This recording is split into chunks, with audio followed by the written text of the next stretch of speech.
ഒരു മകൻ തന്റെ അപ്പന്റെ കരം പിടിച്ചുകൊണ്ട് റോഡ് ക്രോസ് ചെയ്യുന്നത് വളരെ ലാഘവത്തോടു കൂടിയായിരുന്നു. ഭയം ഒരിക്കലും ആ കുഞ്ഞിന്റെ മുഖത്ത് നമുക്ക് കാണുവാൻ സാധ്യമല്ല.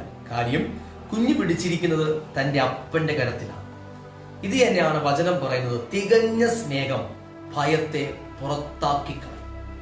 നാമും ദൈവവും തമ്മിൽ അതിയായ സ്നേഹബന്ധമാണ്. ഒരു ഭയത്തിനും അതിനു മുമ്പിൽ പിടിച്ചു നിൽക്കുവാൻ സാധ്യമല്ല. വ്യക്തിപരമായുള്ള ഭയം, കുടുംബത്തെക്കുറിച്ചുള്ള ഭയം, തലമുറകളെ കുറിച്ചുള്ള ഭയം, നാളുകളെ കുറിച്ചുള്ള വ്യാകുല ചിന്തകൾ, ഒന്നിനും നാമും ദൈവവുമായുള്ള സ്നേഹബന്ധത്തിനകത്ത് പിടിച്ചു നിൽക്കുവാൻ സാധ്യമല്ല. അതാണ് റോമർക്ക് ലേഖനത്തിനകത്ത് പൗലോസ് അപ്പോസ്തലൻ പറയുന്നത്, നിങ്ങൾ പിന്നെയും ഭയപ്പെടേണ്ടതിന് ദാസ്യത്തിന്റെ ആത്മാവിനെ അല്ല, നാം അപ്പാ പിതാവേ എന്ന് വിളിക്കുന്ന സ്വപുത്രന്റെ ആത്മാവിനെ അത്രയും നൽകിയത്.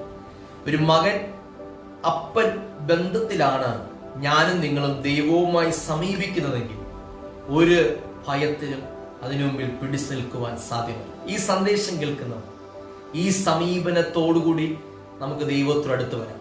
അതിയായ സ്നേഹത്തോടുകൂടി അടുത്ത് വരാം. ഒരു പ്രശ്നത്തിനും നമ്മുടെ മുമ്പിൽ പിടിച്ചു നിൽക്കുവാൻ സാധ്യമല്ല.